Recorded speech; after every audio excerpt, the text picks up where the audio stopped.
আজ গ্রামের রাতটা ছিল একদম শান্ত আর সুন্দর। হালকা ঠান্ডা বাতাসে ভেসে আসছিল ভেজা মাটির গন্ধ। দূরের বাড়িগুলো থেকে শোনা যাচ্ছিল মানুষের হাসির শব্দ। মাগরিবের নামাজ শেষে অনু ধীরে ধীরে রান্নাঘরের দিকে হাঁটতে লাগল। জানালার ফাঁক দিয়ে নরম চাঁদের আলো ভেতরে পড়ছিল। আজকের রাতটা একটু বিশেষ ছিল, কারণ আজ সবাই একসাথে খাবে গরম চালের রুটি আর ঝাল ঝাল গরুর মাংস। অনুর মা বড় পাতিলে কোরবানির মাংস নিয়ে এলেন।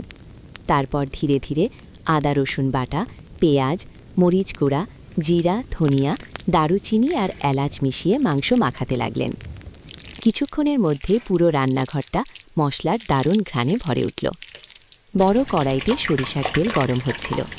পেঁয়াজ ভাজার শব্দে রান্নাঘরটা আরও আরামদায়ক হয়ে উঠল।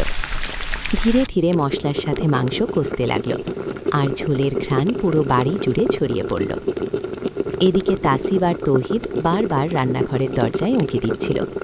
তাসিব হাসতে হাসতে বলল, আপু, আর কতক্ষণ লাগবে? তৌহিদ উত্তেজিত হয়ে বলল, আজ আমি 5টা চালের রুটি খাব। সবাই হেসে উঠল। অনু এদিকে গরম পানি দিয়ে চালের গুঁড়া মেখে নরম খামির তৈরি করতে লাগল। তারপর ছোট ছোট গোল রুটি বেলে মাটির তাওয়ায় সেঁকতে শুরু করল। গরম রুটির ধোঁয়া আর ঝাল মাংসের ঘ্রাণে পুরো রান্নাঘরটা একদম উষ্ণ আর শান্ত লাগছিল। ঠিক তখন মিনু চুপি চুপি রান্নাঘরে ঢুকে একটা মাংসের টুকরোর দিকে তাকিয়ে বসে রইল।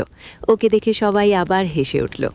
রাত একটু গভীর হলে উঠানে পাটি বিছানো হলো। চাঁদের আলোয় পুরো উঠানটা খুব সুন্দর লাগছিল। সবাই একসাথে বসল। গরম চালের রুটি, ঝাল ঝাল গরুর মাংস আর সাথে পেঁয়াজ ও কাঁচামরিচ। অনুর বাবা প্রথম লোকমা খেয়ে মুচকি হেসে বললেন, আলহামদুলিল্লাহ, ঈদের রাতের আসল আনন্দই আলাদা।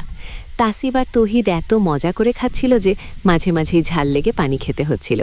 আর পাশে মিনু নিজের ছোট্ট প্লেটে মাংস নিয়ে শান্তভাবে খাচ্ছিল। খাওয়া শেষ হলে সবাই কিছুক্ষণ উঠানে বসে গল্প করতে লাগলো। দূরে ঝিঝি পোকার ডাক, নরম রাতের বাতাস আর পরিবারের হাসিতে পুরো বাড়িটা যেন ভালোবাসায় ভরে উঠল।